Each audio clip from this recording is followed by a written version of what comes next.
Hey, and we are live. I'm so excited. Now, many people may not know why my excitement is different, but every time that I get to share time and space with my mother, it just gives me a different kind of joy. And I know, of course, that all the extraordinary wisdom you're going to share with me today and with everyone will be transformational as always. But we're also like super excited to have you in today, BL, because visionaries always need course charting guidance to make the most of their journey and to never give up, to stay strong and propel confidently or be propelled confidently in the direction of their purpose. And that's why we're here on the Pivot Conversations.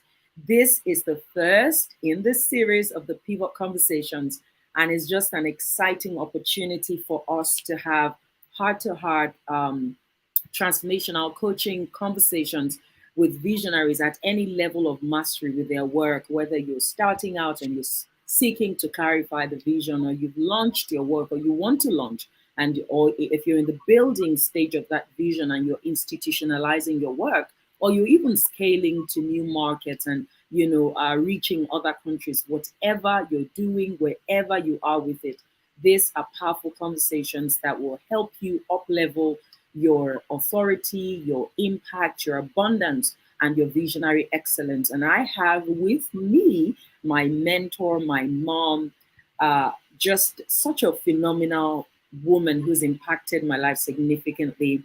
She's the CEO and founder at Human Capacity Development Consultants Limited, and she's also the founder of the Worthy Woman Club. She is renowned for her ability to draw from everyday examples, like we experienced the two Live Away conferences where we had her speaking, and then just bring in such practical insights to your work, your vision, your profession, and very importantly, even to your financial freedom and mastery. I've got with me today Mrs. Abi Longe, and I love you so much. I love you more. How are you doing today, Mom? Oh, great, great, great.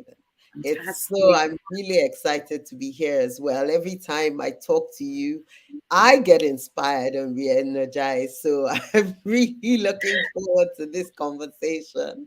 I Yes. learn from, having these conversations, and iron sharpeneth iron. It's amazing. Yes, yes. Allow me to start off by saying that you planted the seed of vision in my heart. And that's the truth. And it never gets old. What I thought I was coming to experience when I left school and I had my first job with you at HCDC. I thought it was just a job. It would sharpen my skills. I loved being with you. You had mentored me all through university. And it was just a natural thing to say, hey, I would love to work with you. And I was so grateful you gave me the opportunity. But I remember one of the days we were speaking and it was about work. And all of a sudden you looked at me and you said, what do you really want from life? Then you said, hey, let me scrap that. Who do you want to be? And I just sat there and I couldn't answer. And that didn't phase you. Then I don't know if you remember, and I hope you do. You then told me to stand up.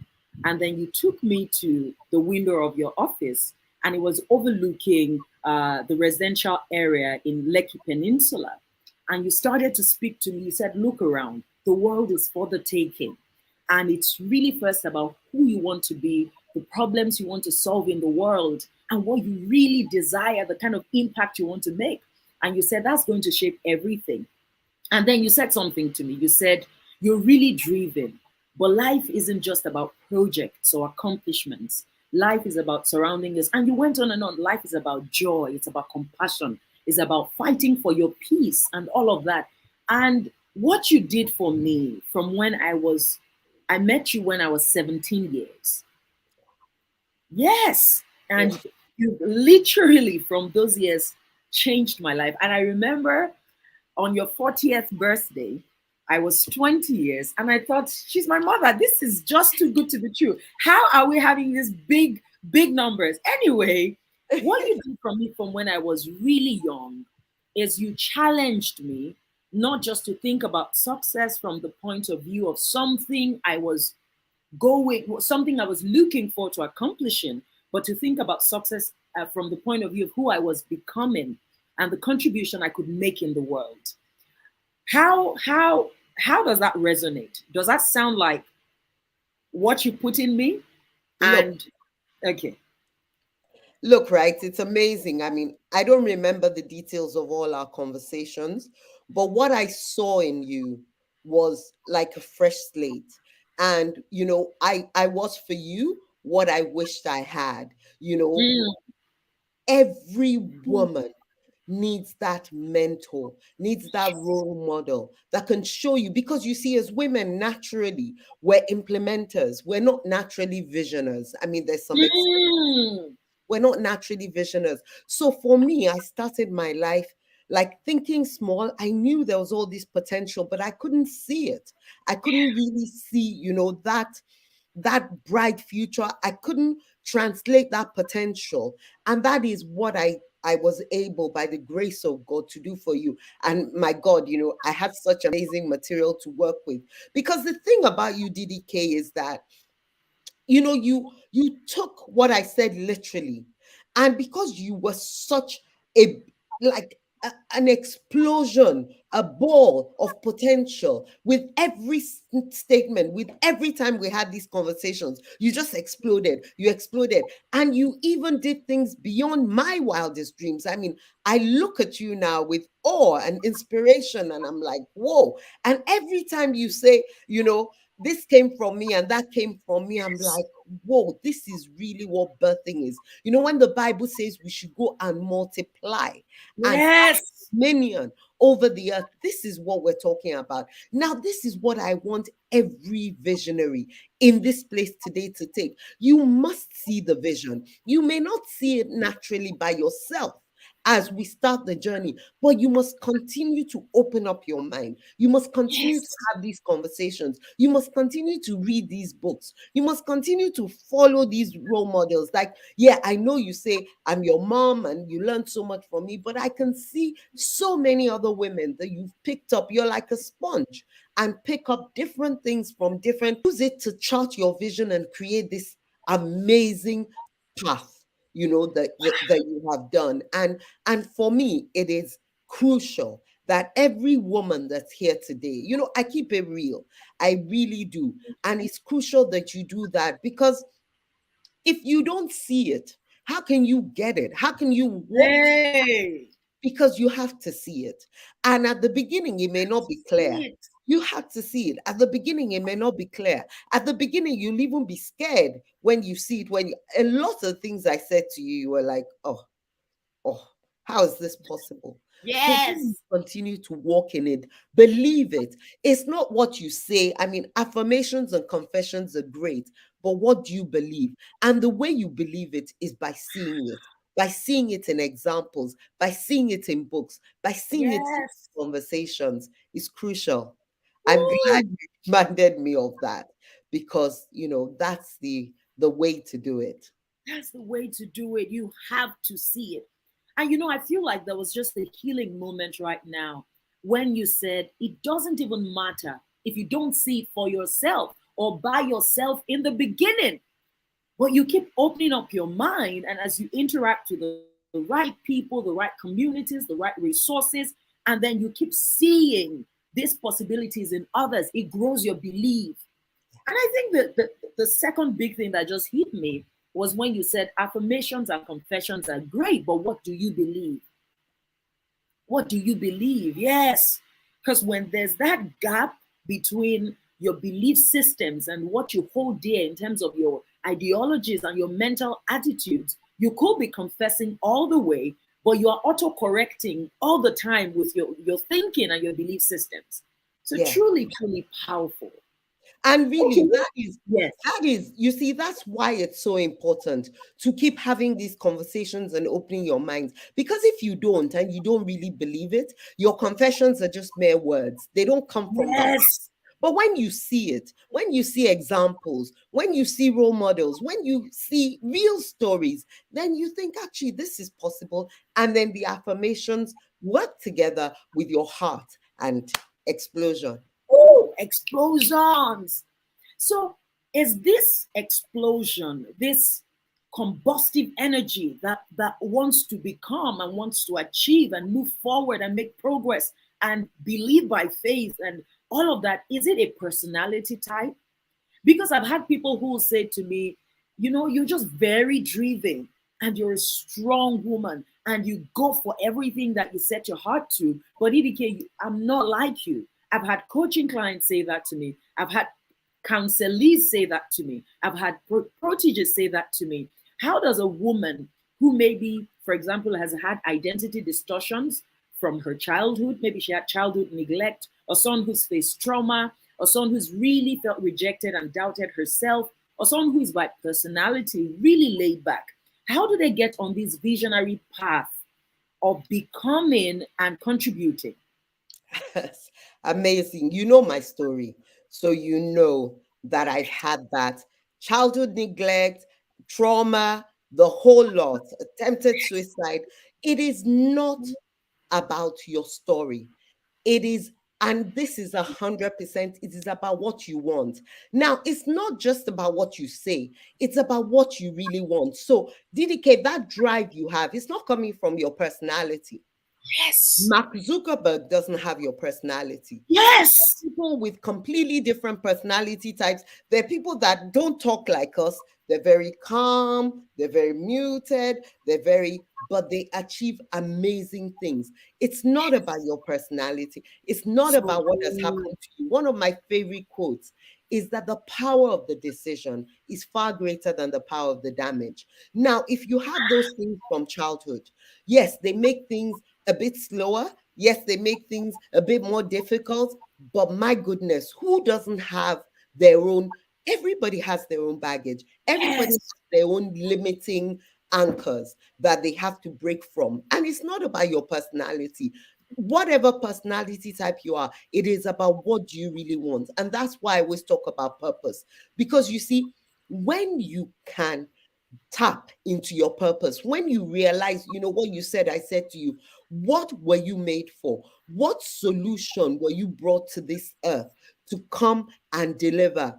And you get it from your experiences, you get it Yes. by walking the path. So it's not about your personality. Yes, DDK has a lot of energy, her personality type is very extroverted, but think about all the super successful people that their purpose demands, because I believe that your personality aligns with your purpose. You know, Wow. your personality Yes. aligns with your purpose. That's what you were made for. Like every Now. created thing is created with attributes for its purpose. You know, Wow. so the first thing you must do is tap into your purpose. Find out your purpose. Go into the place of prayer, into the place of meditation, into the place of researching. Who am I? What was I brought on this earth for? What are the things that align with me? That is really what matters. And then create that desire. I don't agree that it's about your personality. I don't agree that it's about, what happened in your childhood. We've heard, look at Oprah.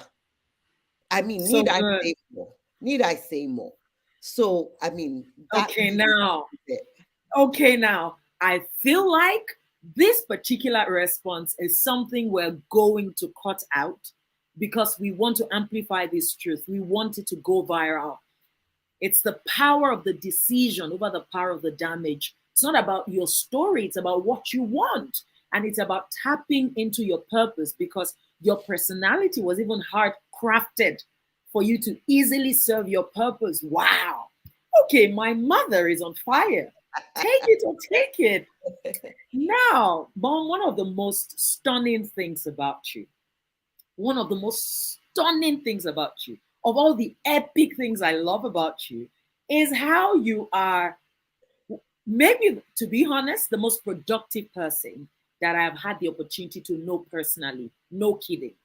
Now let me tell you the thing, and I've said it too many times. I'm still gonna say it. You know that day, that season where you had moved requisitions and all these financial things to me, and I was crying like I can't do it. I can't. And I said, I feel like a failure. You said, this is not about requisitions and the financial, administrative tasks that have moved to you. And I even said something like, well, shouldn't we work along the lines of our giftings and passion? And you said, no. You said it's not about the financial admin and it's not about the requisition. You said, Debola, Excel is life. You said if you don't know how to cluster data and auto sum and put things in the right column, you said it's going to go with you into everything. And you said you are already a bright light. I don't want you to be fluff without substance. Kai Bakando. Oh God, let me put myself together. You've always set goals. You've always planned your days, your weeks, your months. You've always had things you wanted to achieve at the end of the year, and you break it out every quarter what you should be doing.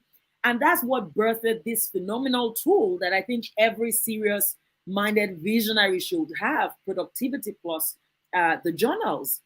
My question is this something that's always been with you?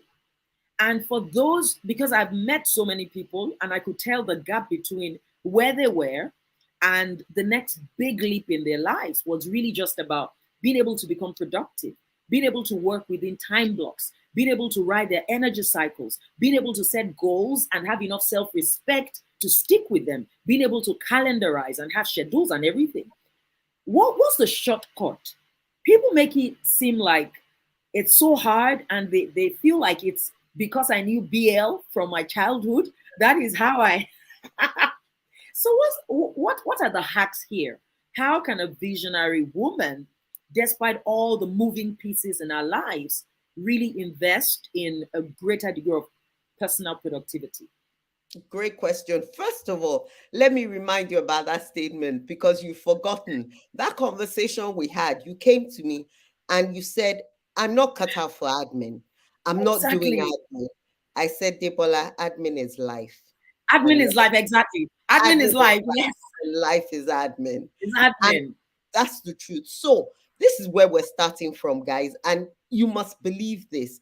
The starting point is what do you want?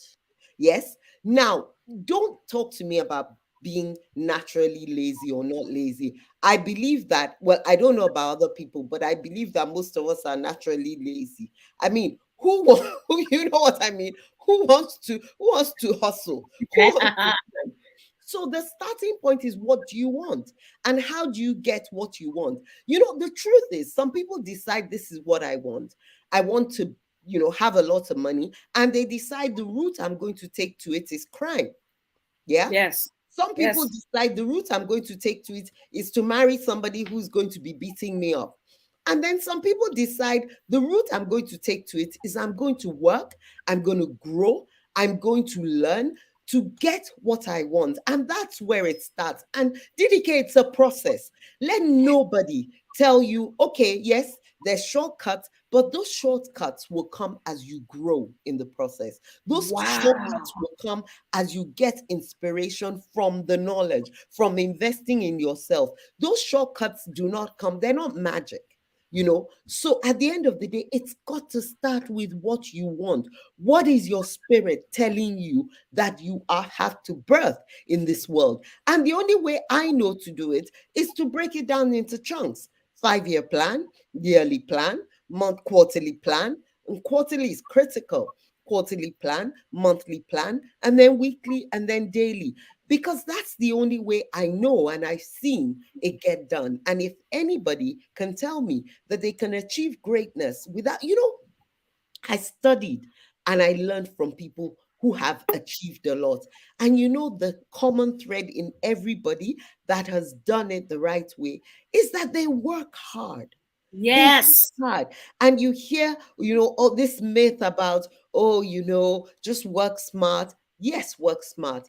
But But where does there's smart hard come work. from? Where does smart come from? Smart comes from investing in yourself. Smart comes from Mm. reading. Smart comes from learning. It's work.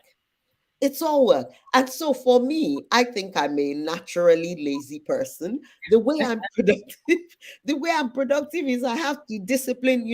When we were talking about accountability, one of the sessions you did with me, amazing session at the beginning of the year, we were talking about the various levels of accountability. And you said something, DDK. You said this year, I'm focusing on self accountability because Yes. I need to discipline myself. I don't need to be looking for external forms of discipline. Yes. That self discipline comes from what you want to become, who you Mm. want to be, what you want to birth. And I'll give you a great analogy. You say I use real life analogies.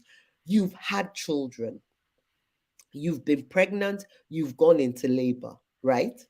Yes. Now, different people have different kinds of labor. Each of my labors, I thought I was going to die. They were so hard. The pain was crazy. But Yes. I wanted to birth something. Yes. You know, the Bible says, because of the glory that was set before him, Christ Wow. endured the cross. What does Yes. that mean? There's an enduring, there's a cross, Oh, there's a pain, there's tears, there is, nails in your hand that is going to birth your greatness. And that's the process that even God in human form went through. So who are we to think we can shortcut that process? I don't know how. yes. Oh gosh. Okay, so that was like some I'm coming for you and it's not going to be nice and soft. It's self I love how you put it and someone wrote it out here for us. Self-discipline comes from who you want to be and what you want to birth. What you want to birth. It's really profound and I love it. I have this question that I'm keen to ask, and I know that it's going to be like a big blessing for a number of people on the call. And this is the scenario, mom. 4 years in, you've set out as an entrepreneur, or maybe even 2 years in, you've set out as an entrepreneur, you're clear on the value you want to create, you're passionate about excellence, you've put in the work, and you're growing your clientele base, you're customer centric, you're working on your branding, placing yourself where others can see you. But somehow, you've had this first phase of success and prosperity, you're proud of how far you've come, and then you start to feel this plateauing. You start to feel like new doors aren't opening, and you even start to feel like those who came after you into the space are sort of just hitting bigger opportunities, getting awarded and rewarded, closing big deals, walking into partnerships with international agencies, and you just feel small, stuck, and you feel almost unseen. If a visionary finds themselves in this place where it looks like the work you're doing and you're putting your best into doesn't feel like it's yielding commensurate results in terms of financially, in terms of announcement. How do we stay through? How do visionaries grow staying power? And then are there things that cause visionaries to break past those seasons of plateauing?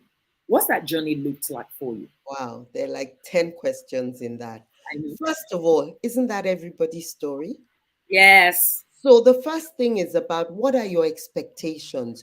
Do you Mm, expect that you're just going to go on a straight line, trajectory, and there's not going to be any challenges, there's not going to be any plateauing, there's not going to be any dips? So first of all, set your expectations. The second thing is mm. that remember that everybody's journey is different. So Don't good. compare yourself to other people's journeys. Mm, So embrace your journey, embrace your challenges. That's the second thing to do. Now, the third thing, this is my journey, this is my challenge, I have plateaued. The next thing you need to do is you need to get creative about new ideas. One of the things that we don't do is we don't find out, we don't do that research, especially in our parts. We don't do that research, that in-depth research to find out what should I be doing differently? What should I be doing next? Ask your customers, Ask your people, research your competitors, research the people who have gone ahead of you. You know, Tony Robbins says success leaves clues, and So follow good. those clues. You know, follow those clues, but don't expect that it's all going to be plain sailing. You're just going to go up and up and up. I mean, if that happens, good for you. Congratulations. But you know, when you have a destination in mind, what is going to get you there is perseverance. I mean, I don't know. Maybe other people have it. Like I said, you know, my labors are terrible. Maybe my journey was designed to be hard, but that's just my story. And that's the Mm, story that I pursued. But I don't let that stop me. I don't let mm. that, yes, of course, there'll be days you're discouraged. You know, they said David encouraged himself in the Lord. Why was he Lord. doing that? You must encourage yourself. You must, you know, have fun. You must, and then remember that we all don't know our expiry date. So at the end of the day, you must have fun along the way. And So good. don't get too caught up in the outcomes, you know that the journey, the destination, that is the joy of what you're doing. The fact that you are serving and you're creating the, in the world. Don't be too tied in, oh, I only made X amount, I only made Y. Right. Yeah, we're going to talk about building wealth, but don't let that be the be all and end all. Let the be all and end all be how you're growing, how you're learning. Maybe God is even holding back those things, that stage, because they're things that you need to learn at certain stages Exactly. journey. You know, it's like the exams of life. Until you pass a certain level, you won't move to the next level. A lot Yes. of the time, we're always running away from those exams. We're always running away from those challenges. We're always running away from, one of my mentors says life is 50-50. What does that mean? 50 good and 50 bad. But if you go into it with the expectation that it's going to be plain sailing all the way, you're going to set yourself up for disappointment and loss Yes. of joy. So enjoy the journey, enjoy the times when Enjoy the things are journey. plateauing, and say, what do I need to do next? What skills do I need to learn? What investment do I need to make in myself to get to the next level? And I do love it. it. I love it. Get creative. Be open Yes, to new mind ideas. Ask reformer. your customers. Research those who've gone ahead of you. Check out for the clues. Enjoy the journey. Reset your expectations. I love it. Powerful, And then powerful. we're always giving ourselves, by the time I'm 30, this must have happened. By the time I'm 40, this must have happened. I just read the book of an amazing woman. She's at the top of her career at 71. She started, this trajectory at 60, and she's at the top. She's, at 71. So chill, calm down, Heal. chill. I love it. I'm wondering, there was something that I saw you do, particularly with human capacity development consultants, that always sort of just shifted us into new opportunities, impacted our revenue, opened big doors for us. And it was how you used your access to decision makers and thought leaders within corporate organizations to sell the value of HCDC. And you were always like this chief marketing officer, even though you had all this Me? sales. Yeah. And I wonder when you feel like you're not a marketing person, but without wanting to mention a number of multinationals and even federal government agencies, I remember vividly that we worked with, trained for, handle the recruitment, handle the performance management, some big thing that they're building in Lekki now. I was just still remembering you a few days ago, like we worked on the whole first organizational development and design for this thing. And it was just how you would, I want to believe you would go into those organizations and bring those deals. And the reason this question is interesting for me is first, on a personal level, as a visionary, if I think about new big opportunities that we're pursuing, I'm starting to see that a scale strategy sometimes involves refusing to fixate on social media and promotions, but going back to the traditional step into conversations and broker deals with decision makers in larger corporates so that you're able to reach maybe a different clientele with the work that you're doing. And then you're scaling the kind of impact you can create. And it also changes the game even for your revenue. And I find that sometimes visionaries are just stuck playing that social media game. And as powerful as it is for growing visibility and mind share, it also has its limitations. What worked for you? Okay. First of Exactly. all, first of all, I'm amazed you say this because I didn't do that well enough at all. I didn't use that access and that network. If I had done, Mm, we would have done so much more and so much better. And that's the truth. And that's why I say it's always important to look mm, ahead of you. One of the mm. things that for a long time I was afraid of hearing no. So I wouldn't go and ask. I knew that I had a solution to an organization's problem, but I wouldn't go and ask. So a lot of the things we did, they came. One thing I did very well was excellence. One Yes. thing that I did was everything we did our best. Remember, one of our Yes. values was that we are totally passionate about our clients. Yes. And the truth is that that's there are two things. And by the way, the whole social media thing, it's not mutually exclusive. So one Mm. thing DDK is saying, if you do one, you can't do the other. Do So both. good. Yes. Do Do both. Yes. but it is really important that you develop that expertise. That what are you known for? The first question we said is, what is this solution that you were created to birth? And it was very clear to me that one solution I was created to birth was to help people be productive, to Yes. help people, work in an organization, structure an organization, put the process in place. And people recognize that. The truth is that a lot of those things came. If I had gone out and asked, we would have done 10 times better than we did. That's the truth. So that is number one. The second thing is, I was writing an article just this week about networking. People have such a wrong idea of networking. I'm going to go to this event and I'm going to go and talk to this person and get their card and I'm going to message them and offer what I do. No, change your mindset. Mm. Networking is about being interested and curious in people and what they want to achieve and how you can serve them, how you can help them achieve it. So you need to find out about them. You need to be curious and build relationships. I'm curious about people. So I build relationships with people because I'm curious about them. I want to know about them. It's not even at the back of my mind a lot of the time that, oh, I want to get this deal. So a lot Right. of those organizations, they were my friends. They were people that I had met, that I had spoken to. And you know how I love to dance and party. And there were people I had spoken to and socialized with and built relationships with. And another thing that, 100% you can say about me is that I always had integrity. I always Yes. kept my word.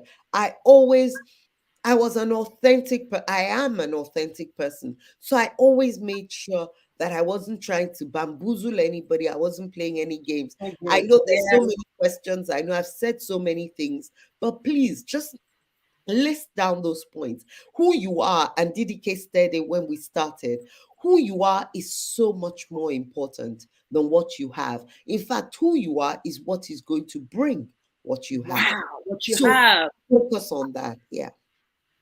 So good. Just so good. And I feel like light bulbs just turning on in my mind, giving me even personal answers for how I want to proceed next. And I'm so thankful for it. And I pray that I get better at, building new relationships. You, you're a whiz. Oh gosh, it looks that way. That's how I feel sometimes. Like, even though I come across as though I'm so extroverted, I think I struggle with after that initial meeting. If I'm going to call again, if I'm going to send that email to say, hey, it was really great meeting you, I need to do better with that. Yes, and that's where that planner comes in. Just set yourself a target, 5 people. I need to do better. I don't do well with it, even though you think I do. Just set yourself a target, 5 people a month. That's all. Just reach out to them. And Mm. because you've been so clear about the fact that you're a solution provider, just Yes, focus on that niche. And that's another thing. The world, you know, in those days, it was easy to be generalist. Now the world is looking for specialists. If you have a problem with your heart, you're not going to go to a GP. I think it so was good. Catalyst that said that you're going to look for a heart surgeon. So yes, you can have many skills, but look for that one skill, that one solution, and focus on it. Like if anybody is looking for financial freedom, to build their financial roadmap, to help their people with financial intelligence, so make sure that you focus on that niche, on that Yes, specialty, while you're building, while you have your skills and your other tools or solutions that you provide. I love it. Just so good. My next question is around wealth and what women are sort of standing on, like this gold mine or this threshold of enormous possibilities that seem like they're opening up for us in the course of this decade. And I wonder, even though we know that the future is female, I wonder if we're preparing for the kind of female that the future requires. And I think my curiosity, my contemplation in this moment is what sort of thinking, what sort of mindset, what sort of skills and planning should we be investing in and upholding if we're going to really be wealthy and financially free?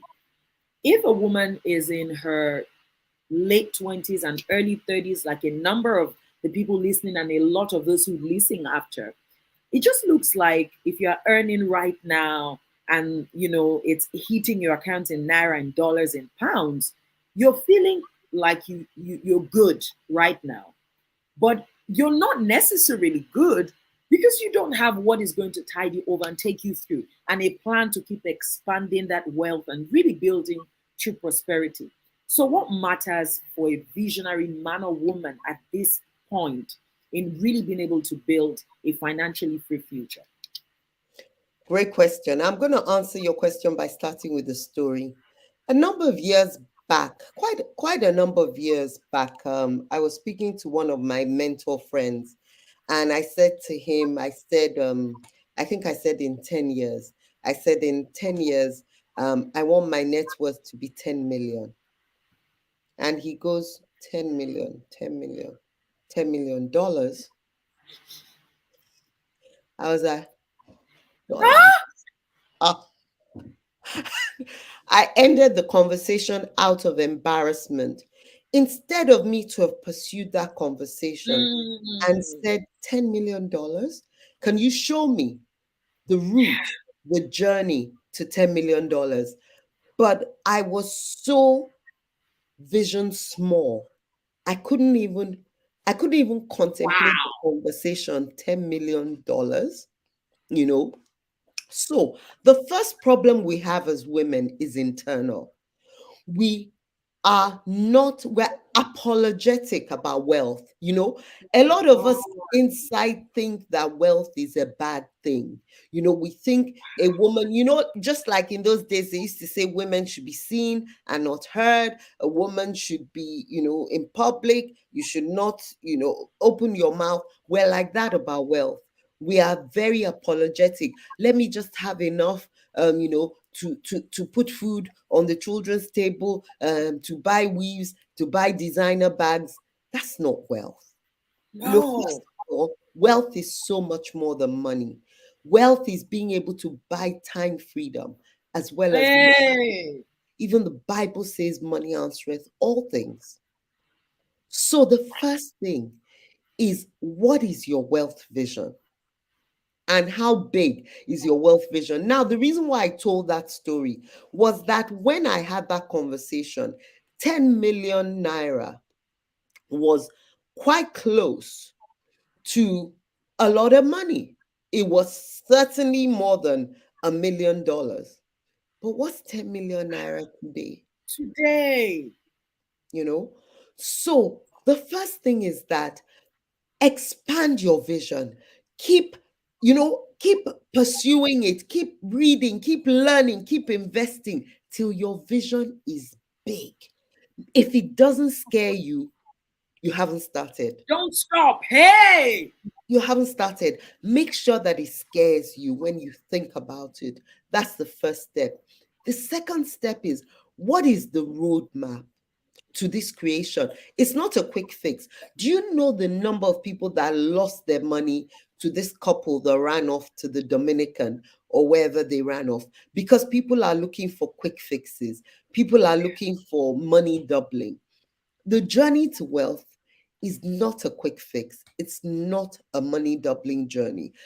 Now, what you need to do is, yes, there will be some speculative investments that could blow 1,000 times, but then they could be nothing. So make sure you have your investable wealth and make sure you put it into buckets. Have your speculative bucket and make sure it's something that if you lose it, like in crypto, you're not going to die, but it could grow by, 100,000. Hey, make sure you have buckets like private equity that can balloon, can explode, but can also turn to almost nothing. For every Facebook, there were sites that became nothing.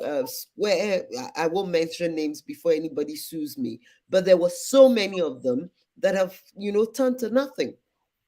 So make sure that you have your roadmap to wealth. First of all, the mistake a lot of us make is, once our income starts increasing, what do? Our expenses increase along with our income. Discipline yourself. If you are going to Yes. create wealth, don't eat your seed. Keep gathering Hey!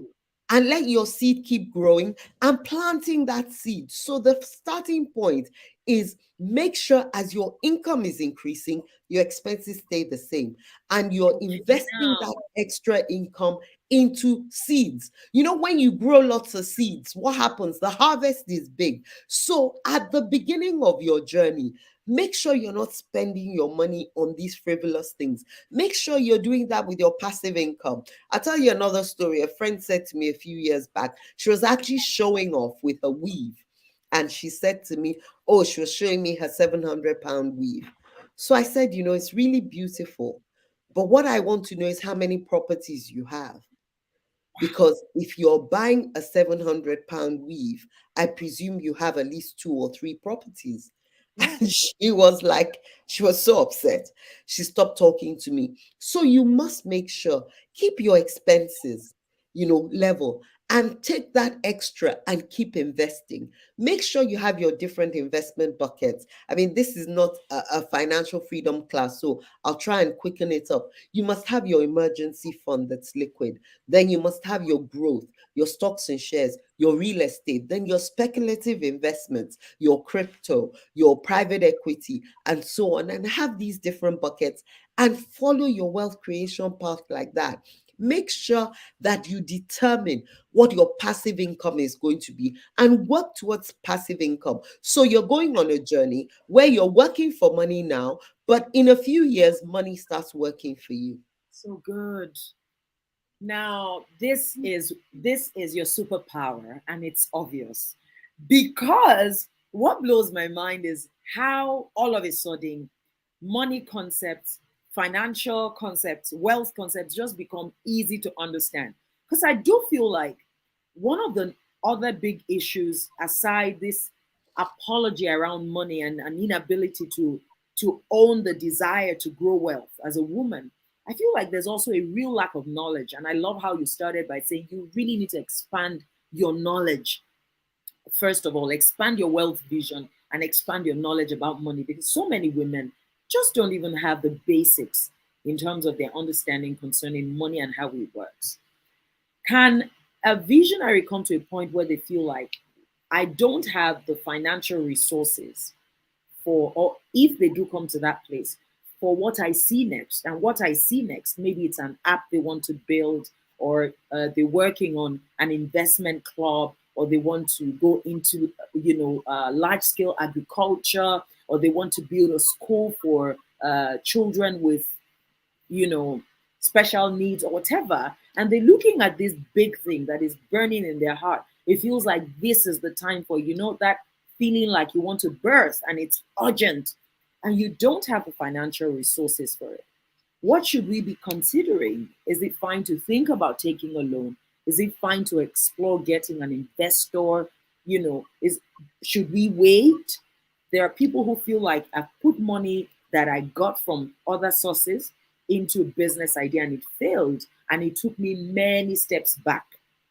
So, what's your standard advice? I know these cases vary, but if a visionary feels like I don't have the financial resources for the next level of my vision and I want to birth it, what would you say to them?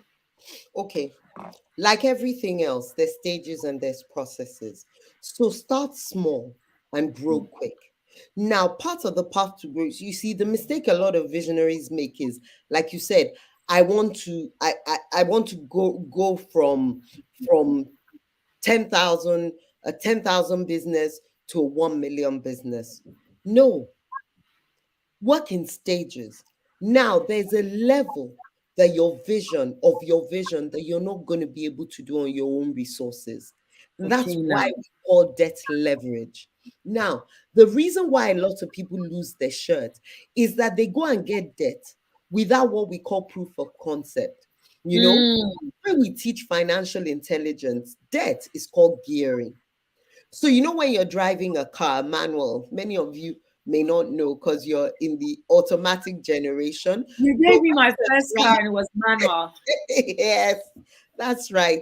And that's another thing we must talk about you know, giving. Because a lot of people, I have gotten things like cars and things because I give, I get a new car, I give my old car.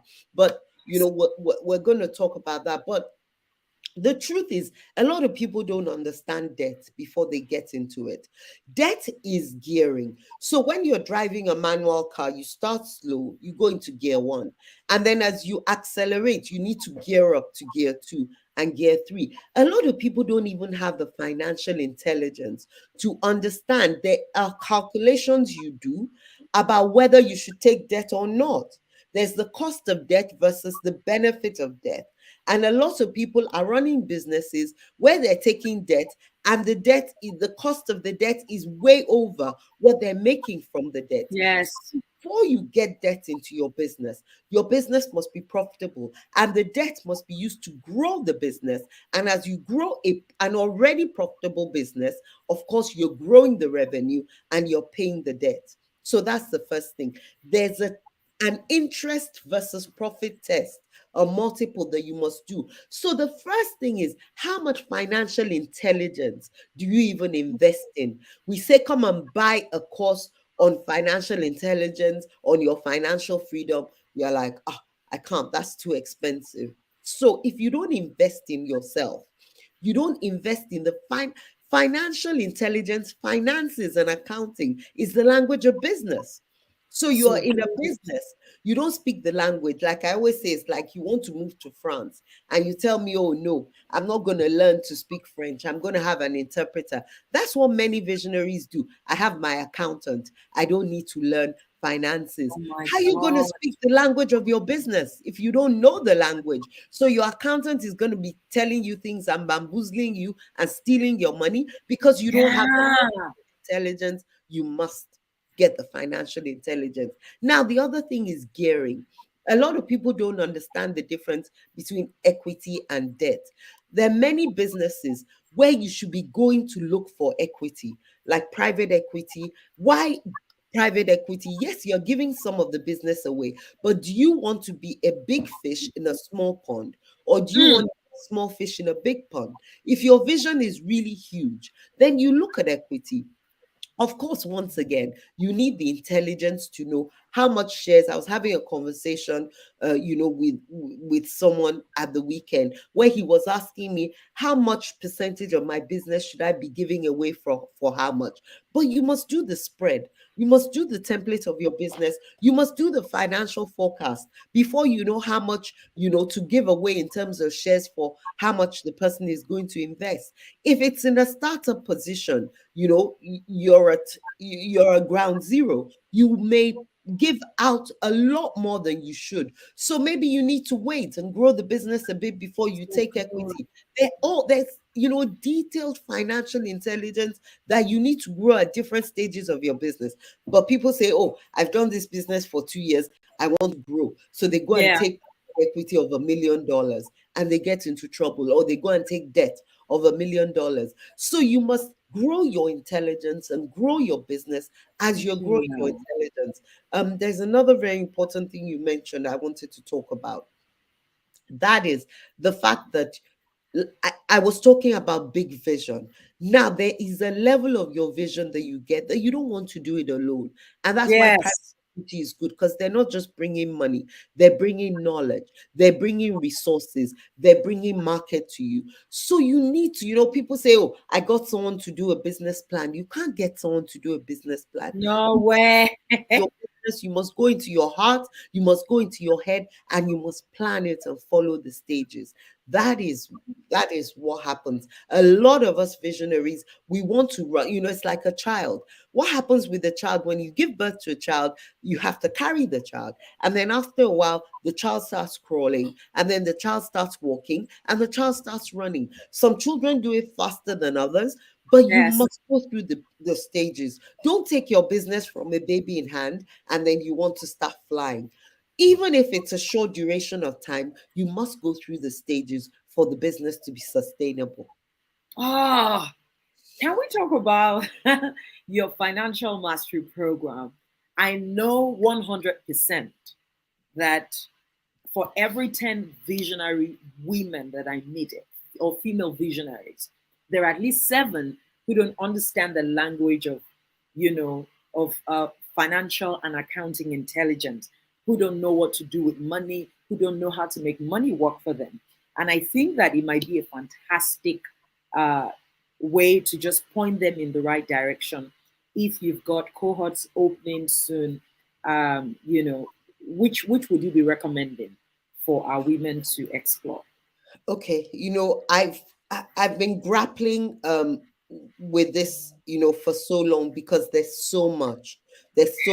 So what I'm going to do, because first of all, there's a whole personal financial freedom, then there's the whole business finances, understanding financial intelligence, understanding your business numbers, understanding, and we have so many modules for these different things. So what I am going to do with you, for your people, is let us put together, because I have the monetize your superpower. I think a lot of your women have already identified their superpower. Maybe some Yes, haven't even decided how to monetize it. So I'm going to share the different modules with you, and then let's put them all together in a program that I'm going to offer to your people, because I really need our women to start from the basics. Do you understand the difference between assets and liabilities? People say, decision. I Who just bought said this it? car. I just bought an asset. You didn't buy an You asset. need You an bought asset. an liability. You're going to spend money on it. It's not making Yes, money. So yes. what I promise to do is I'm going to take the various modules we have, I'm going to put them together, and I'm going to offer a special price to, the Ooh, I love it. Thank you. And guess what? When we put it together and you get this special prize access, those of you who get into Visionary Compass Accelerator Program, we are going to make it available to you as a part of the program in partnership with Abi Longe's firm. So you That's better really be around. Put your ears on all our podcasts and keep your eyes on our emails, because it's now curated. It's a potpourri of the best, because she has so much content and courses along the lines of personal financial mastery, as well as business, financial intelligence and all of that. See everybody in the comment section. Thank you, Mom. You're so generous, so good. God bless you. We love you. Love it. Beautiful. Thank you, BL. My next question for you is I want a sense of I'm rounding up. I'm No, no, rounding up. no, it's fine, darling. It's fine. I want you to tell me how you and I know that you shared this more than once, but I know there's someone. Jemima! That's one of my Oh, daughters, absent yes, daughters. Mwah. yes. So beautiful. If a person who leads an assignment, whether it's a ministry or they're leading a team in a career, in an organization, or they're leading their own business and they work with people, if a leader has been hurt, misunderstood, mistreated, and they feel like they can't move forward anymore because they've been deeply damaged. And I still had a conversation just yesterday with a beloved friend and sister who said, Jebel, I think this thing is just a fraud. How do I invest so much in this person and I pour myself into her? And then she betrays me, not just personally, but even steals my business idea. And she's almost at ground zero, someone who's really built her vision and has done epic things and is still doing amazing things. What's the way to ambulate again? What's the way to recover from personal disappointments or things that I call leadership trauma on the path of building people, vision, ideas, making a difference and an impact? And then you get hit. You've been misunderstood, stuff has have been thrown at you. What does that journey look like for people to find their voice again and stay authentic to their vision and continue to make progress? I don't like this question you've asked me I know. because now you're going to let the women know how hard I am. Like, seriously? Go for it. Seriously? What did you expect to happen? Look, your mother, your father, your child, your husband will disappoint you, will let Ooh. you down.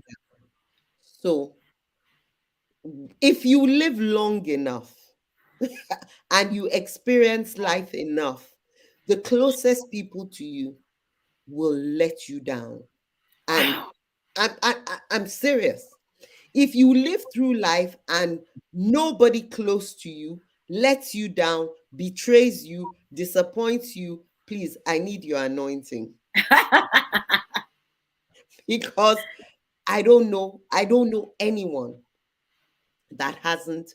But I believe that the reason DDK and you, in fact, I'm going to embarrass you with this story. You gave me a life lesson. You did something or said something that hurt me so much when we were working together. And I said to you, I can't get over this. How could you have done this? Do you know what you said to me? You said, I'm so sorry. I was just showing you my humanity. That statement was the most profound statement, one of the most profound statements in my life. Because what is the difference between humanity and divinity, if not disappointment? Every single disciple of Jesus let him down in one way or the other, from Judas all the way to Peter. Every single one of them. What do you think? Could you not tarry just 1 hour meant? This guy Mm. was going to the cross to go and die. He said, please just pray with me for 1 hour. What did Ah, they do? They all slept on him. So I really don't understand the concept of you've been hurt. DDK, you remember I had my colleagues, my staff that worked with me, they took the company letterhead, they took the company materials, they went to run a training for a big firm and they yes, pocketed the money.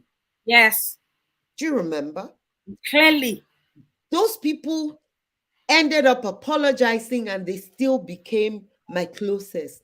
Do not mix up humanity with divinity.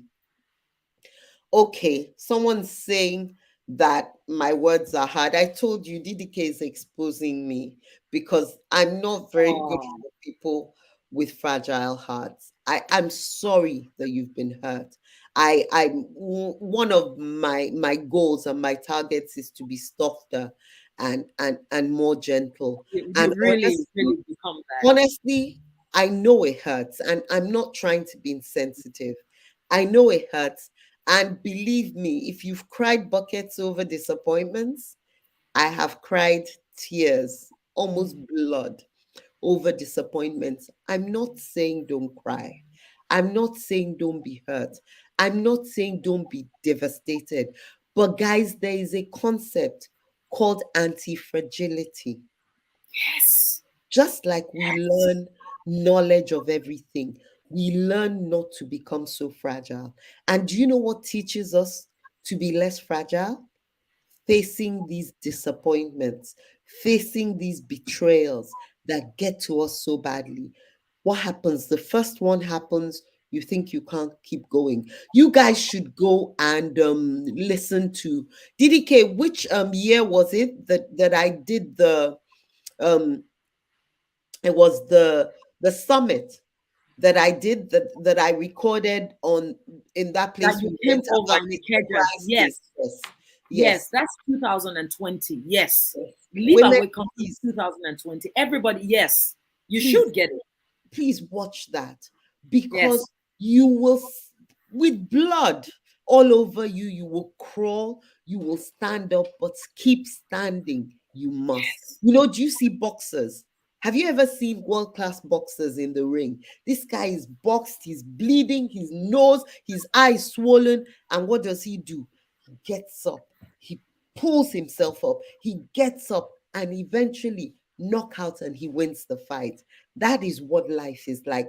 Pull yourself up with the Yes. blood, with the tears, with everything in you. Keep rising. Nothing can keep you down. There is no human being, no situation that can ever keep you down, because the same spirit that raised Christ from where? The The dead. dead. The dead dwells inside of you. So if you have inside of you the same spirit that raised from the dead, what are we talking about? You can arise like the phoenix. You can overcome, you can conquer anything. And I mean anything. I have overcome suicide attempts. I have overcome sexual abuse. I have overcome betrayal. I have overcome, and I'm still standing. And my journey hasn't ended. It is not over until the day you take your last breath. Please take that pill, Busola. Do not let any life situation. You know what? When those things happen, look at them as building you up. You know how you go to the gym to build up muscle? These situations are for us to build up mental muscle, to build up anti-dependence on humanity, to build up Yes. spirit, to build up our forgiveness. Because if you cannot forgive, you cannot be forgiven. Mm. Okay, now. It's true. I love every bit of it. Oh gosh. Now you see that the question is such a blessing, right? You see how a lot of my women came out and they're like, "You're talking to me. My heart is so fragile." Yeah, I people love the have been woman hard. that said you're being She too said, hard "This on me. is hard for my fragile heart." I'm Oh, sorry. I love you. but we do need this. We need counsel that helps us make progress. I'm coming to my final question, and then I'm going to let you just share your heart in the final minutes if there are any additional insights you want to share with us. But one of the things that we found as we at Visionary Compass Accelerator Program, we built out what we called a visionary transformation rubric that Amazing. had 7 key pillars through which we started to define how visionaries were growing and scaling their work. And one of the arenas where every time we took assessments and tested people in our community, out of our community, just getting a sense of what their growth was looking like and where they were struggling, institution always came back as one of the lowest arenas. And it's this pillar all about how do you transition from just an idea and you really start to have build an institution around it? How do you move from a vision to a venture? and you really start to think about the structure and the systems, the processes, the procedures, the people, and then you can start to not be the only one carrying the weight of the work. And ultimately, the goal is for this great vision in your heart to thrive without you having to work in it. And 100% being a multi influential leader across multiple businesses. I think maybe this is the second year. It started 2021 very actively. This is about maybe the second year. I'm really fully experiencing what it feels like to be able to step away and see people just take this thing over and build it. Shout out to Nene Oche and her phenomenal team and all they're doing with Vika, for example. I think it's beautiful. It's put me in an arena where I can envision the next, where I can buy back time and I can place it where it matters, family, spirituality, all of that. But my question is, it feels like institution, that pillar institution, is often an arena where many visionaries really struggle. What, since Because this they is, don't like admin. yeah, yes, we confess it is tough. Now I'm going to say something, Mom. We just experienced a beautiful transition at Immerse Coaching Company. We had our former general manager transition out of the business to even more phenomenal things. She's still a part of the family. She's just been a blessing to us, and we love her. And we've got this new epic GM who's joined the business. And when, the new GM had worked with us as a project manager, she had been with us for over 6 months, seeing the internal workings. And I had a part of me feeling like, hey, it's just let's do the handshaking and the handover and everything will be fine. But I did feel the Lord saying to me, don't do that. Don't joke with this thing. Make sure this is a robust transition process. And one morning, I woke up early in the morning and I built out this entire blueprint for Fantastic. every single part of what that transition process would look like. And then I shipped these documents, feeling so proud of myself to my people. And they went through the 6 weeks, and I was monitoring, being a part of the process all the way, using the Amazing. blueprint I created. The outcome almost makes me feel like I want to sell this transition blueprint. I can sell it because this is so much good value. Amazing. The way the new leader has settled in with her team, the caliber of results we're getting already is so connected to the degree of detail that went into all that process. But it was tough. It was grueling. I felt my brain sweating. I know why people don't want to do it. What are there hacks here? You've How can you you've answered your own question. Like you said, kudos to you. And honestly, DDK, this is your magic. It's not personality, it's the fact that you're not afraid to do the deep work. But a hack that can help is, don't attempt to do it one morning like DDK. The rest of us are normal human beings. Break it down into sections. Okay, Mm. so you have sections, you have operations, you have marketing, you have sales, you have finance, and then take operations, break it down into each level of operation in your business, and do a timetable and put it in your planner. If you're going to do one section a week, do one section a week, but make sure you have the outline and you put it together. Ah, so good. Would you say that again, please? Because what you just said in passing is maybe the foundation for everything. Recognizing the core pillars within any business that will thrive. So that, DDK, it starts from this vision that we're talking about. When you have an idea, sit down and write a two-page business plan, writing out the vision, what you see as far ahead as you can see this business.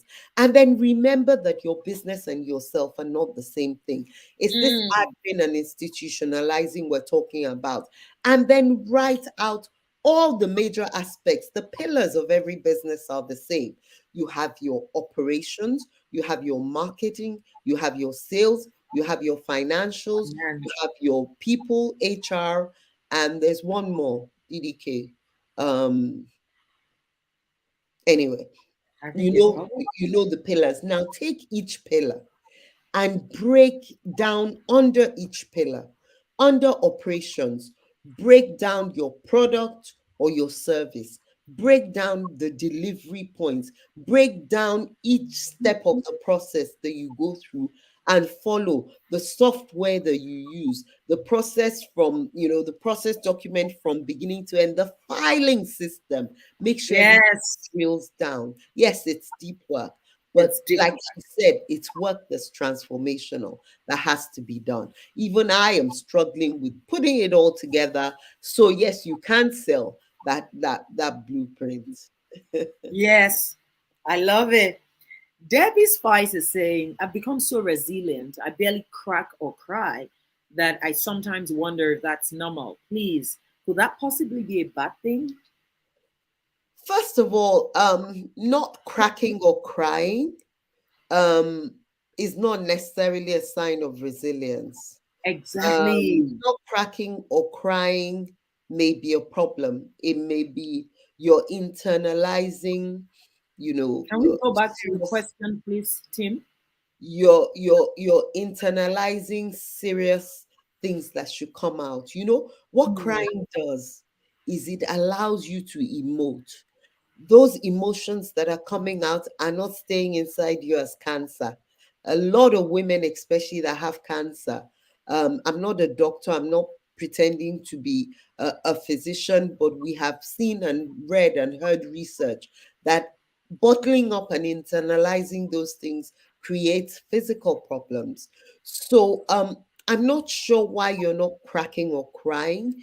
If it's because you don't feel those emotions, or you don't feel like cracking or crying, fine. But if it's that you're bottling those emotions, it's not necessarily a good thing. Now, I'm not saying that don't crack or don't cry. I'm saying, you can fall down, you can, stay in your bed for a week, you can do what you need to do. I'm just saying you stand up again. That's what, mm, I yeah. love it. Just be back up again on your feet. Okay, I think we can take maybe one or two more questions. Yes, Uh, please, I'll take your questions. Thank you, Ma. Someone is asking, is it normal to have a silent period in the execution of a vision? I mean, after the ship has set sail. I'm not super clear on the question here. I'm not either. Okay. So maybe you can frame for us again and we'll look at it. Ejiro says, I'm 22 years old. Wow. And at the moment, I live life not being accountable to anyone. I believe I need a mentor. How can I get a mentor? I think the shortest answer to that will be for you to consider stepping into Immerse Inner Circle. So we could share the link for her to be able to do that. You just need to get into a community, and I Fantastic. will give you free access already. So please give her info email right here. Send us an email, and we'll get you into the community. You have assigned support coaches working with you. That's the first big step Fantastic. into, yeah. Okay, Oluwashil says, how can we find the balance between knowing that people might betray us and having the trust to work with people? That's such a fantastic question. Yes. Always start from the standpoint of trust, but not foolishness. Mm, Okay. There's a difference between trusting someone and being foolish. So, for example, you want to go into a joint venture partnership with someone, you trust them, but you have a joint venture agreement and you write down everything, including every bad thing that you can think of.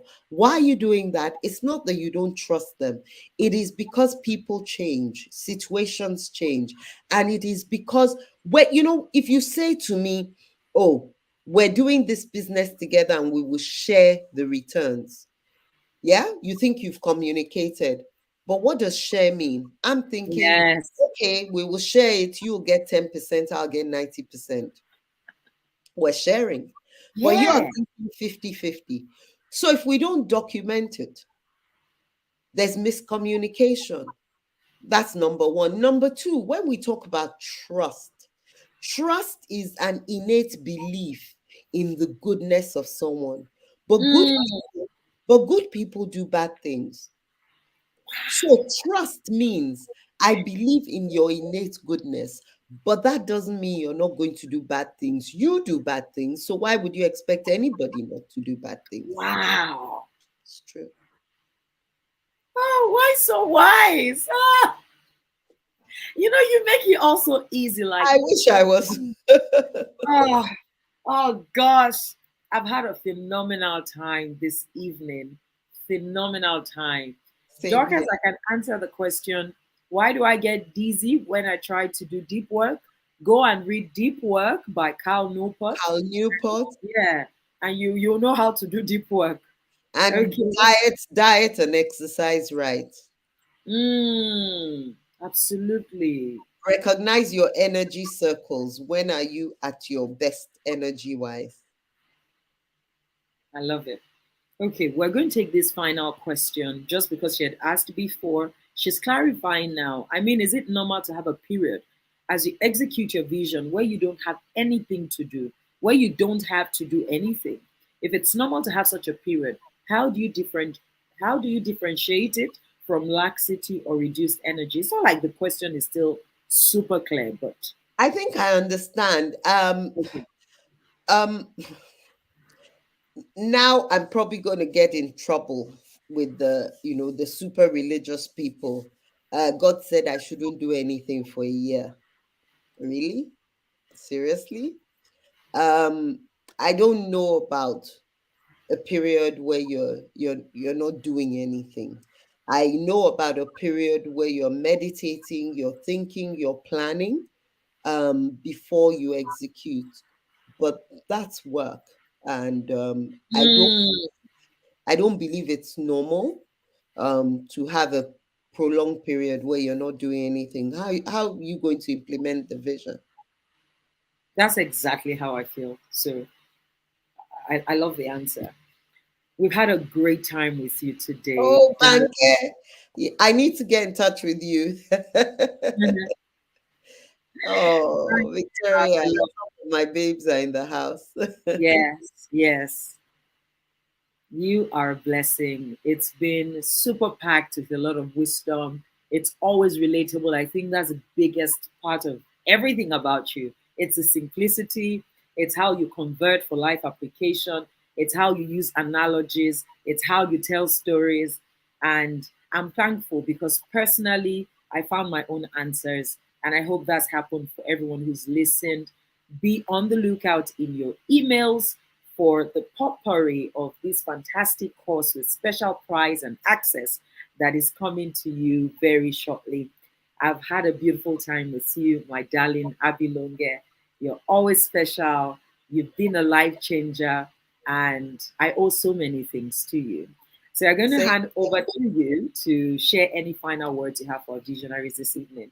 Same here, DDK. You are such a blessing. You bring out, sometimes after these conversations, some of them we have privately, with some of them, we have in Yes, public, and you bring out the best in me, the best in wisdom, you and do the I same for just me.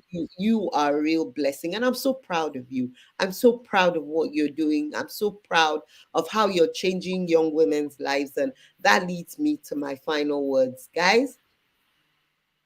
Nobody knows when the time is up. Nobody knows when the whistle will be blown. Stop procrastinating. Mm, Start moving and building today. You are so blessed to be in a place, VCAP, immerse, so much wisdom and actionable steps.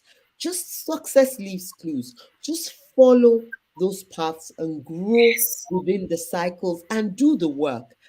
Do the work yes. because the night is coming when you cannot work. So spend that time, that energy. This is the time you have the energy. Delve deep into what was that immense thing I was created for.